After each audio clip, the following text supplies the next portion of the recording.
बारूक हाशिम, इससे पहले कि हम सरमन को शुरू करें, शलोमी सामने आए और तोरा पढ़ने की दुआ करें।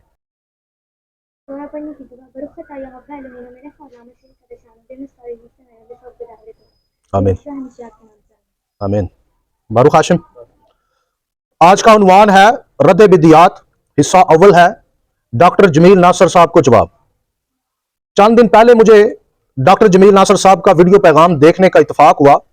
ये वीडियो मुझे नारोवाल से भाई अरसलान ने भेजी थी और अरसलान भाई बड़े अफसोसनाक रवैये से मुझे बताने लगे कि इस वीडियो में डॉक्टर जमील नासर साहब ने अम्मा रिबका को एक ऐसी मां साबित करने की कोशिश की है जो धोखेबाज और ईसू और यकूब में दुश्मनी पैदा करने वाली है। मुझे यह सुनकर बड़ा धचका लगा और मैंने हैरत से पूछा, क्या आप वाकई सच कह रहे हैं? जिस पर उन्होंने मुझे कहा, अगर आपको यकीन नहीं आता तो आप उनकी वीडियो खुद देख लें। मैंने जब वीडियो देखी तो मुझे हैरत हुई कि वाकई जो कुछ मुझे अरसलान भाई बता रहे थे वो सब दुरुस्त था। लिहाजा हमने ये मुनासिब समझा कि हम इसका जवाब वीडियो की सूरत और तहरीर की सूरत में पेश कर दें ताकि अवाम हकायक से आगाह हो सके और गुमराह कुन तालीमात से फरागत हासिल करे। तो आए डॉक्टर जमील नासर साहब की वीडियो का जवाब देते हैं। डॉक्टर जमील नासर साहब की वीडियो जिसका उन्वान है मां झूठ कत्ल और बदी की तरबियत देती है पार्ट 2, ये उनकी वीडियो का उन्वान है। फिर से दोहरा देता हूं कि मां झूठ और कत्ल और बदी की तालीम देती है पार्ट 2, ये उनकी वीडियो है। इन्होंने अपनी वीडियो में अम्मा रिबका को बड़ी अजीब किस्म की शख्सियत पेश किया, यानी एक ऐसी शख्सियत पेश किया जो ईमानदारों के ग्रोह से तल्लुक नहीं रखती, बल्कि एक बेदीन औरत हो, एक बेदीन मां हो जो अपने बच्चों को बदी की और झूठ की तालीम देती है।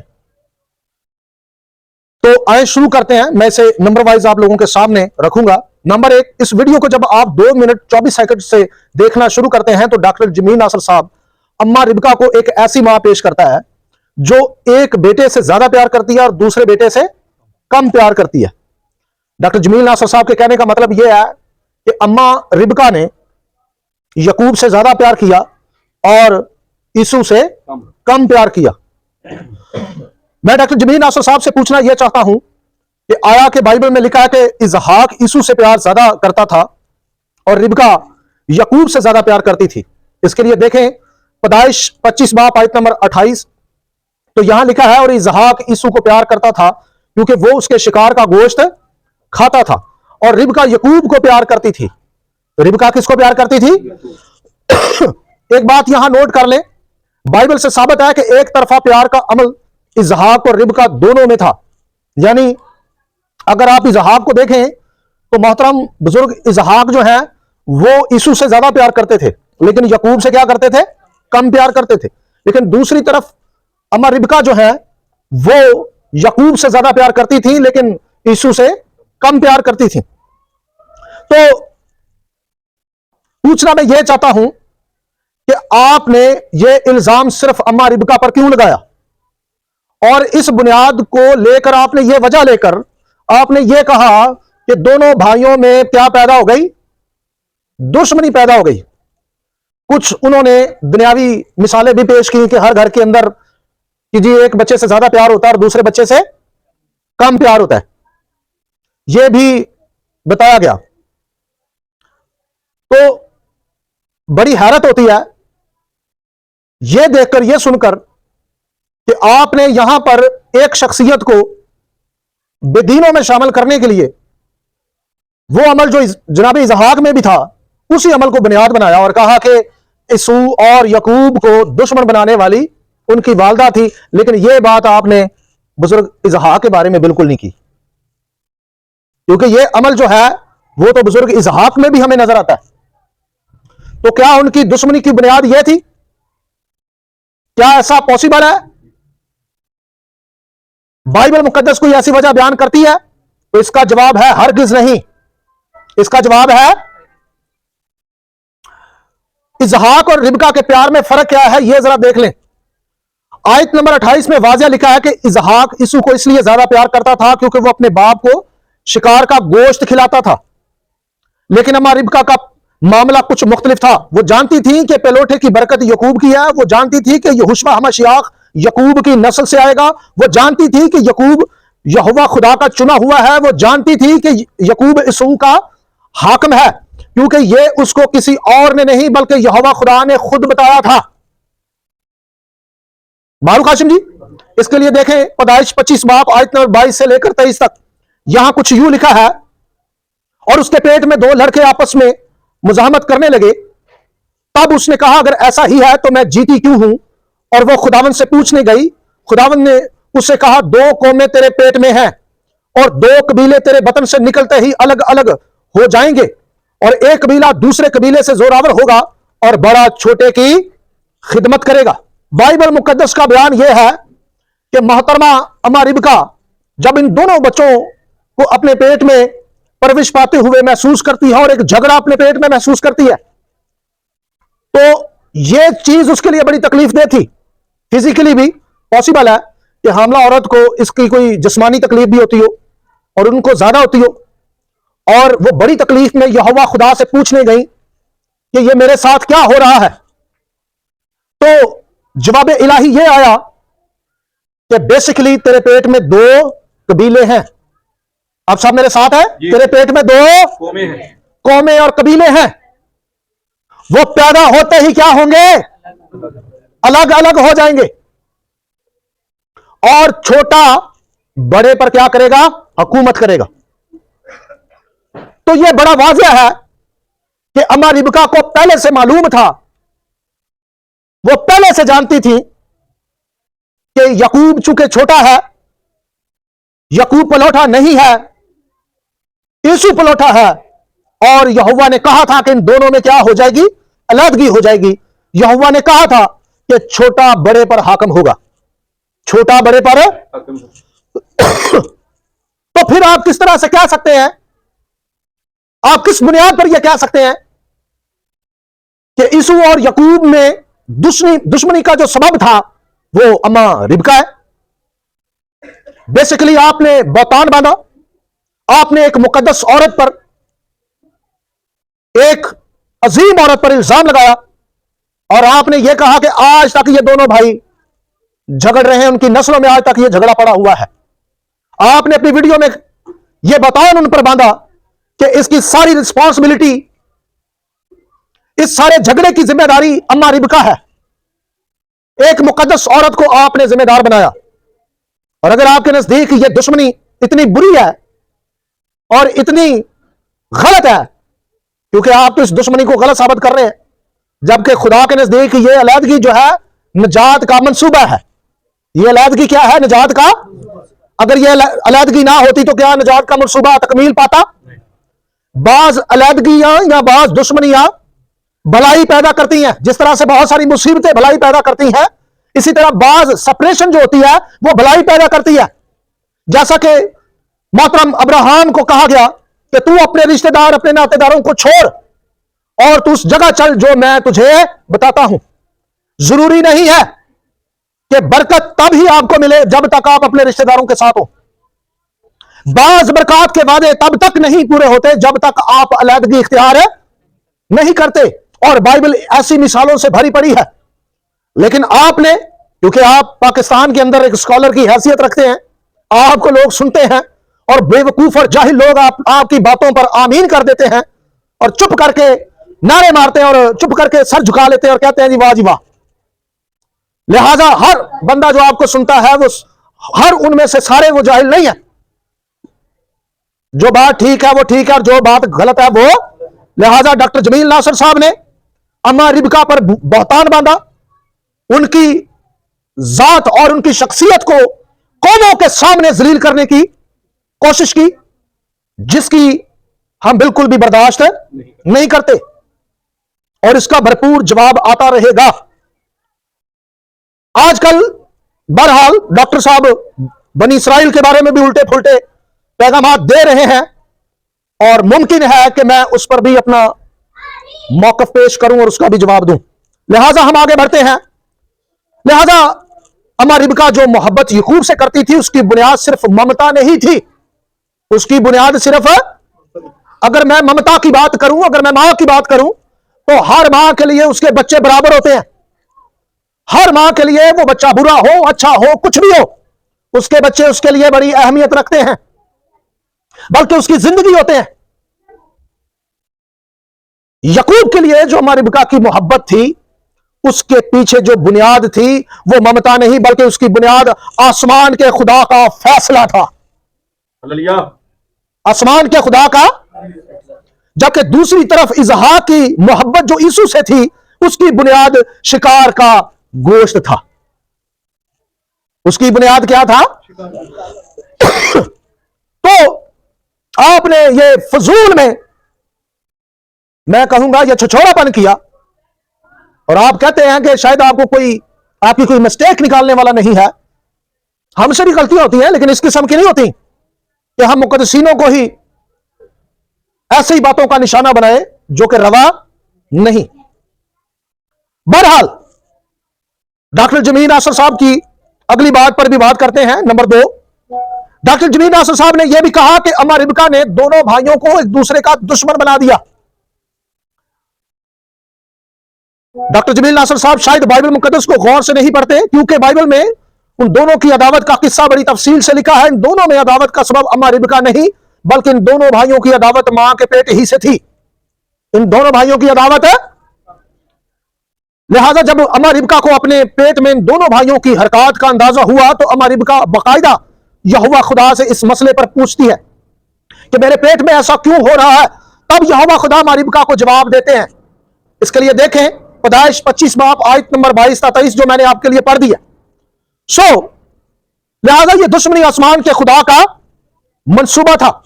तो अब क्या डॉक्टर जमील नासर साहब यही फतवा यहोवा खुदा के लिए कायम करेंगे? आप सबका मुझे साथ चाहिए और मुझे बताइए कि यह अदावत किसने कायम की? खुदा की तरफ से।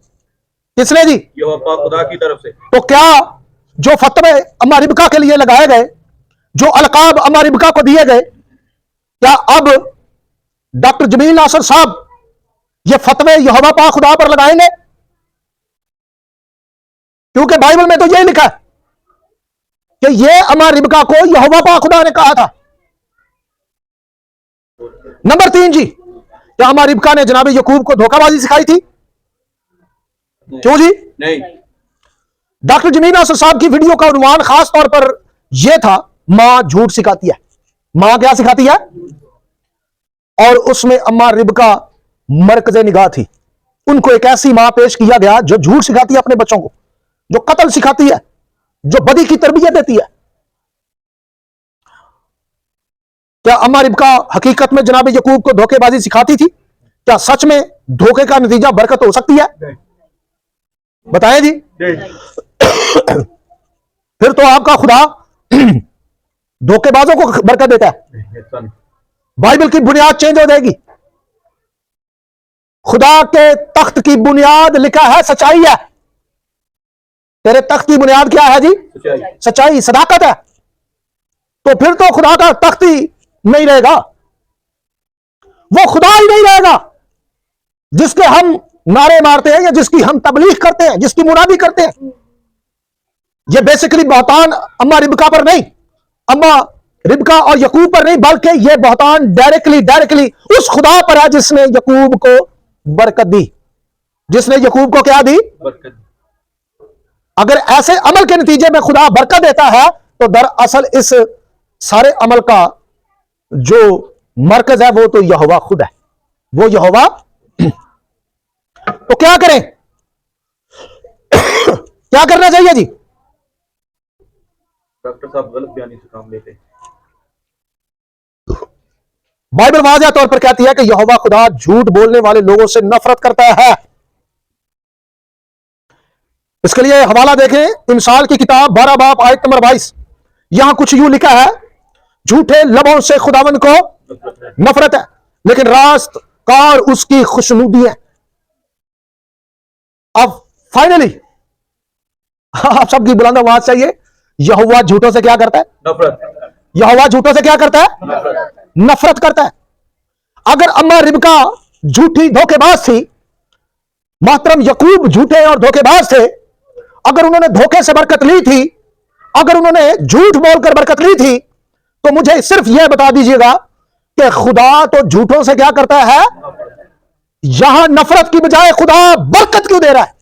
सिर्फ मुझे इतना बता दीजिए, यह मसला मेरा हल कर दीजिए, मुझे समझा दीजिए कि वो खुदा जो झूठों से नफरत करता है, यहां खुद झूठों को बरकत दे रहा है। क्या खुदा का म्यार दोहरा है? क्या खुदा दोहरे म्यार का मालिक है? बाइबल कहती है वो आज कल बल्कि अब तक, उसमें कभी भी रद्दो बदल नहीं होता, वो किसी की तरफदारी। तो आपने यहां खुदा का भी दोहरा म्यार पेश किया है। अम्मा रिबका को धोखेबाज कहना, मोहतरम यकूब को धोखेबाज कहना, डायरेक्टली जाते खुदा को निशाना बनाना है। मुझे इन बातों की तकलीफ ऐसे नहीं हो रही, क्योंकि यह तस्लीम कर लेना कि अम्मा रिबका और मोहतरम यकूब ये धोखेबाज हैं या झूठ बोलते हैं, यह तस्लीम कर लेना गोया खुदा के दोहरे म्यार को तस्लीम करना है, गोया खुदा को तरफदार तस्लीम करना है, गोया जाते खुदा को निशाना बनाना है। इस सारे प्रोपोगंडा में फिर आप खुदा को बाहर कैसे निकाल सकते हैं? क्यों नहीं निकाल सकते हैं?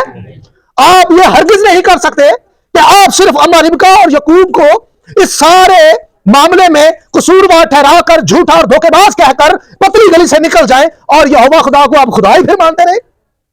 यह हरगिज नहीं हो सकता। बाइबल वाज़ेह कहती है खुदा झूठों से क्या करता है? नफरत करता है। इसके अलावा बाइबल के मुताबिक धोखेबाज बरकत या बरकत याफ्ता नहीं होता, बल्कि वो मजीद बिगड़ जाते हैं। इसके लिए देखें दूसरा तीमुथियुस 3 बाब आयत नंबर 13, यहां लिखा है धोखेबाज के बारे में खास तौर पर, और बुरे और धोखाबाज आदमी फरेब देते और फरेब खाते हुए बिगड़ते चले जाएंगे। बुरे और धोखाबाज आदमी फरेब देते और फरेब खाते हुए बिगड़ते चले जाएंगे। बाइबल की तालीम तो यह है कि जो धोखेबाज होता है वो तो मजीद बिगड़ता चला जाता है। वो मजीद क्या होता है? बिगड़ जाता है। उस पर बरकत कोई नहीं होती। अरे भैया ये क्या मफरूजा है? एक तरफ आप कहते हैं यकूब को बरकत मिल गई, दूसरी तरफ आप कहते हैं वो धोखेबाज है, वो और उनकी वालिदा। आपका भी म्यार यहां दोहरा है। सो इस कौम को यह ना सिखाइए कि अम्मा रिबका और बुजुर्ग याकूब धोखेबाज थे। यह हरगिज नहीं ऐसा। वो हरगिज भी धोखेबाज नहीं थे, क्योंकि खुदा धोखेबाजों को पसंद नहीं करता, झूठों से नफरत करता है। और धोखेबाज जो होता है वो बिगड़ता चला जाता है, वो दिन ब दिन बिगड़ता जाता है, बरकत नहीं मिलती उसको। आप कहते हैं उसे बरकत मिल गई और दूसरी तरफ आप कहते हैं वो धोखेबाज भी थे। अरे भैया ये कॉन्ट्रोडिक्शन किस तरह से खत्म होगी? ये मुतजाद बयान बन जाएंगे। इसको कैसे क्लियर आप करेंगे? हालांकि इनकी वीडियो 1 साल पुरानी है। मुझे चंद दिन पहले ये मैंने जैसा कि आपको स्टार्ट में ही बताया कि मुझे ये अरसलान भाई ने नारोवाल से भेजी थी। उन्होंने जैसे देखी तो ये मुझे वीडियो भेजी और मुझे सुनकर बहुत अफसोस हुआ कि आपकी लोग इज्जत करें तो आप अपनी इज्जत का नाजायज फायदा उठाते हुए मुकद्दसीन पर बहतान बांधना शुरू कर दे और लोग चुप कर रहे हैं। ऐसा मुमकिन नहीं है, ऐसा पॉसिबल है नहीं है। आप में और हम में लाख तालीमी इख्तलाफात हो सकते हैं, उस पर चुपता नहीं जा सकती है। आप अपनी कलीसिया को सिखाएं, हम अपनी को सिखाते हैं, लेकिन जब मुकद्दसीन की इज्जत की बात आएगी तो हम जरूर बोलेंगे। बारूक हाशिम जी, फिर हम चुप नहीं रहेंगे, हम फिर बात करेंगे। आगे बढ़ते हैं। अब सवाल यह पैदा होता है कि अगर जनाब यकूब और अम्मा रिबका ने इसहाक और ईसू को धोखा दिया है तो यकूब को यहोवा खुदा बरकत कैसे दे सकता है, जबकि बाइबल कहती है कि यहोवा खुदा झूठ बोलने वाले लोगों से नफरत कर। और धोखेबाज बिगड़ते चले जाते हैं। लेकिन हैरत है कि यहां जनाब यकूब को यहोवा खुदा बरकत देता है। अब डॉक्टर जमील नासर साहब से सवाल है कि क्या यहां यहोवा खुदा को झूठ बोलने वाले लोगों से मोहब्बत हो गई थी और खुदा अपने फैसलों और असूलों में कायम नहीं रहा? क्या खुदा ने एक झूठ बोलने वाले खानदान को जनाब मसीह का शजरा ठहराया? क्योंकि यहोशुआ हमशियाख यानी यस्सुआ अल मसीह किस शजरा निसब से आए? यकूब के शजरा निसब से। तो क्या एक ऐसे शख्स को मसीह का शजरा निसब बनाया जो झूठ बोलता है, जो धोखेबाज है? क्या यहोवा खुदा इतना मासूम था कि मां बेटा खुदा के सामने धोखाबाजी करते रहे थे और यहोवा खुदा उन मां बेटे के प्लान का हिस्सा बनकर उनका साथ दे रहा था? ऐसा हरगिज हरगिज हरगिज मुमकिन नहीं। तो आए असल जवाब तलाश करते हैं। किस्सा क्या था? किस्सा अब मैंने आपको बताया है कि अगर आप जनाब यकूब को और अम्मा रिबका को धोखेबाज, झूठे और बेदीन मान लेते हैं तो इसके नताइज क्या निकलेंगे? कौन कौन से सवालात उठ खड़े होंगे? इवन के जाते खुदा भी इसी कटहरे में खड़ी कर लेंगे आप, जो कि एक कुफर है, जो कि एक आपको अंदाजा नहीं है कि आपने कहा क्या है। सो लिहाजा इसका असल मुद्दा कुछ यूं है। बाइबल को हमेशा से आपको सबक से पढ़ा करें। एक सरमन तैयार करने के लिए, लोगों को नसीहत करने के लिए आपके पास हजारों हवाला जात है, वो इस्तेमाल कर लें, लेकिन किसी भी हवाले को गलत इस्तेमाल मत करें। एक डॉक्टर को इतनी समझ होनी चाहिए, क्यों होनी चाहिए कि नहीं? अरे भाई, अपना सरमन तैयार करने के लिए आपने खामुखा मुकद्दसा रिबका को आपने तनकीद का और तौहीन अमेज़ अल्फाज का निशाना बनाया। आप और भी हवाला जात लेकर माओं को नसीहत कर सकते थे, लेकिन हैरत है, अजीब मफरूजा आपने इख्तियार किया और अम्मा रिबका की तौहीन करते रहे और किसी ने कुछ नहीं कहा। 1 साल हो गया। ये तो मुझे कल पता चला, मैंने कल देखी वीडियो। सारे माऊ बिल्ली बनकर चुप करके आमीन आमीन करते रहते हैं, सिर्फ रुतबे को देखते हैं, पैसे को देखते हैं, सिर्फ ये बातें देखते हैं कि मशहूर बहुत है। हम भी इज्जत करते हैं, हम भी बहुत सारी बातें उनकी पसंद करते हैं, लेकिन याद रखें मुकद्दसीन की बेइज्जती बर्दाश्त ना किया करें। मैं भी कहीं गलत हूं तो मुझे आप कॉल करके कह सकते हैं कि जी आपने यहां मुकद्दसों की तौहीन की है। बाकी तालीमाती इख्तलाफात बहुत है, वो सारी जिंदगी रहेंगे, क्योंकि रहेंगे कि नहीं? उस पर चुपता नहीं जा सकती है। वो भी अपने अपने, जैसा कि मैंने पहले भी अर्ज किया कि अपने अपने चर्चेस में आप दे, आप जो भी देना चाहते तालीमात दे, हमें इससे क्या, आप क्या मानते क्या नहीं मानते। लेकिन मुकद्दसीन सबके लिए संजय हैं, वो सबके लिए कदर रखते हैं, इज्जत रखते हैं सबकी नजरों में। और जब आप मुकद्दसीन की बेइज्जती करेंगे तो हमारी दिल आजारी होगी। बारूक हाशिम जी, तो आगे बढ़ते हैं। अम्मा रिबका ने क्यों जनाब यकूब को पलोठे की बरकत लेने के लिए मजबूर किया और इतनी जद्दोजहद की? अम्मा रिबका क्यों जनाब यकूब के लिए इतनी फिक्रमंद थी? पहली वजह यह थी कि यहोवा खुदा ने यकूब और इसू के पैदा होने से पहले अम्मा रिबका को सारा मामला खोलकर बयान कर दिया था कि बड़ा छोटे की खिदमत करेगा। और यहोवा खुदा ने यह भी बता दिया था कि ये दोनों भाई पैदा होते ही अलग हो जाएंगे, ये दोनों भाई 2 कौमें और 2 कबीले बन जाएंगे। ये मालूमात अम्मा रिबका को ऐसे ही नहीं मिली, बल्कि यह अम्मा रिबका की तहकीक का नतीजा था। क्योंकि अम्मा रिबका ने यहोवा खुदा से जो सवाल किया था वो सवाल सादा नहीं था। जैसा कि पैदाइश 25 की 22 आयत में और 23 में लिखा है। इस सवाल के लिए इब्रानी लफ्ज दराश है, इब्रानी लफ्ज है दराश, जिसका मतलब है इंक्वायरी करना। जिसका मतलब क्या है? जब अम्मा रिबका को पेट में एक लड़ाई महसूस हुई, एक झगड़ा महसूस हुआ, तो वो इंक्वायरी शुरू करती है। क्या शुरू करती है? वो बकायदा इंक्वायरी शुरू करती है। और इस इंक्वायरी का आगाज कहां से करती है? यहोवा खुदा से। कहां से शुरू करती है जी?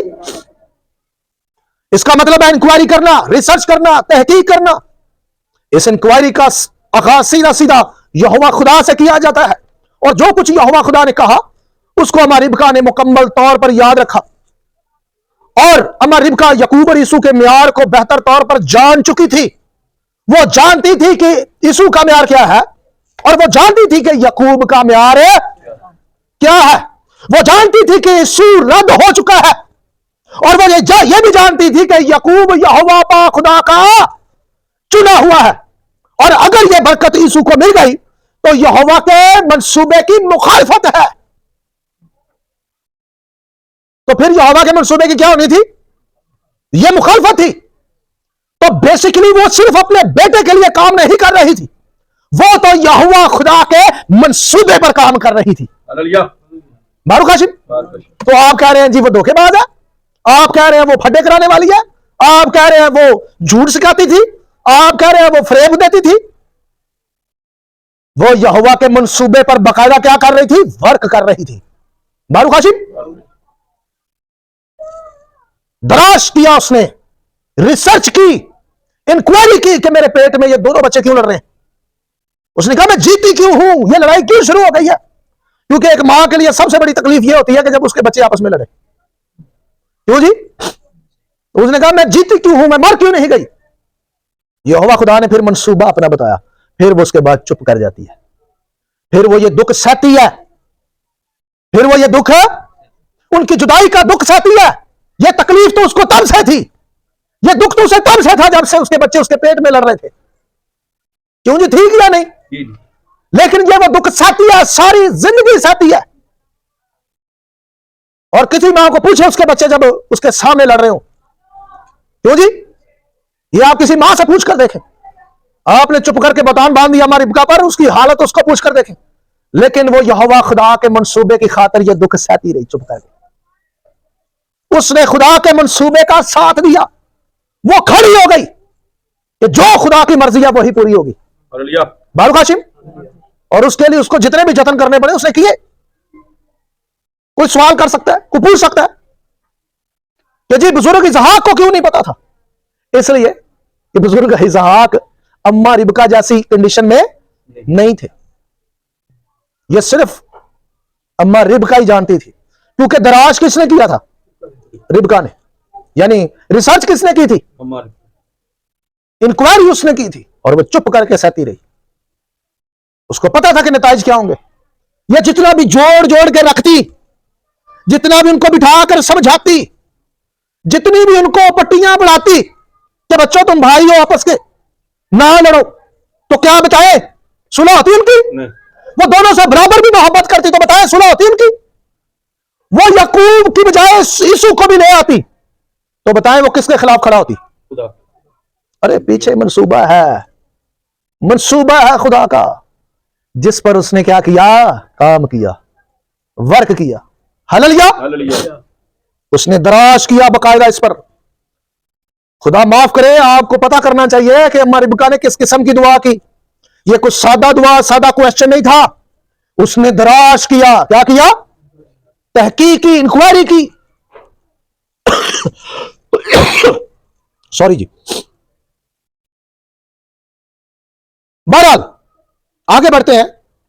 दूसरी वजह यह थी कि अम्मा रिबका की तहकीक में इजाफा यह हुआ कि जब दोनों भाई जवान हुए तो यीशु ने रोटी और दाल के एवज पलोठे का हक याकूब को बेच दिया। इसके लिए देखे पैदाइश 25 बाब आयत नंबर 29 था 33। यहां यूं लिखा है, और याकूब ने दाल पकाई और यीशु जंगल से आया और बेदम हो रहा था, और यीशु ने याकूब से कहा कि ये जो लाल लाल है मुझे खिला दे, क्योंकि मैं बेदम हो रहा हूं। इसलिए उसका नाम अदूम भी हो गया। तब याकूब ने कहा, तू आज अपने पलोठे का हक मेरे हाथ बेच दे। यीशु ने कहा, देख मैं तो मरा जाता हूं, पलोठे का हक मेरे किस काम आएगा? तब याकूब ने कहा, आज ही मुझसे कसम खा। उसने उससे कसम खाई और उसने अपना पलोठे का हक याकूब के हाथ बेच दिया। अब अम्मा रिबका को हक का फैसला करना चाहिए। चले, आप रास्तबाज हैं, आप में से कोई खड़ा हो जाए उसे हक का फैसला करने के लिए कि तूने भैया हक का साथ देना है, तो आप डंडी मारेंगे या हक का फैसला करेंगे? तो अम्मा रिबका को तो पता था कि अब पलोठा कौन है। कौन था पलोठा? अब असूलन तो पलोठा याकूब ही है। तो फिर पलोठे की बरकत किसको मिलनी चाहिए थी? असूलन, हकन तो उसे मिलनी चाहिए, और वही हुआ। क्यों जी?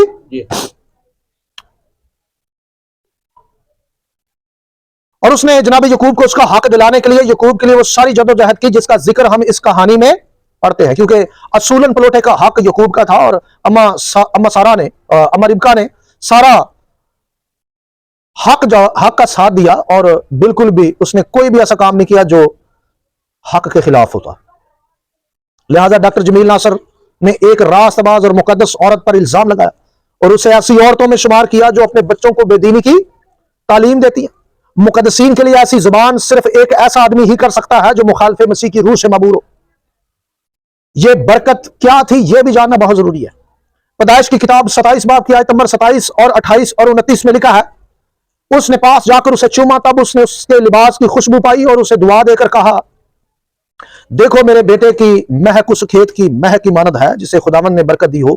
खुदा आसमान की औस और जमीन की फरेबी और बहुत सा अनाज और मैं तुझे बख्शे और कौमें तेरी खिदमत करें और कबीले तेरे सामने झुकें। तू अपने भाइयों का सरदार हो और तेरी मां के बेटे तेरे आगे झुके। जो तुझ पर लानत करे वो खुद लानती हो और जो तुझे दुआ दे वो बरकत पाए। ये बरकत सीधी सीधी बादशाहत की बरकत है। ये बरकत सीधी सीधी जो जनाब मसीह को बादशाह पेश करती है। जो जनाब मसीह को क्या पेश करती है? जनाब मसीह यकूब की नस्ल से आएंगे और बनी इसराइल पर बादशाही करेंगे। दरअसल ये बरकत थी। दरअसल इस बरकत के लिए इल्जाम लगाना गोया मसीह की बादशाहत पर कुफर बकने के बराबर है। लिहाजा ये बरकत इंसाफ के साथ यकूब में मुंतकिल हुई और हकदार को नसीब हुई।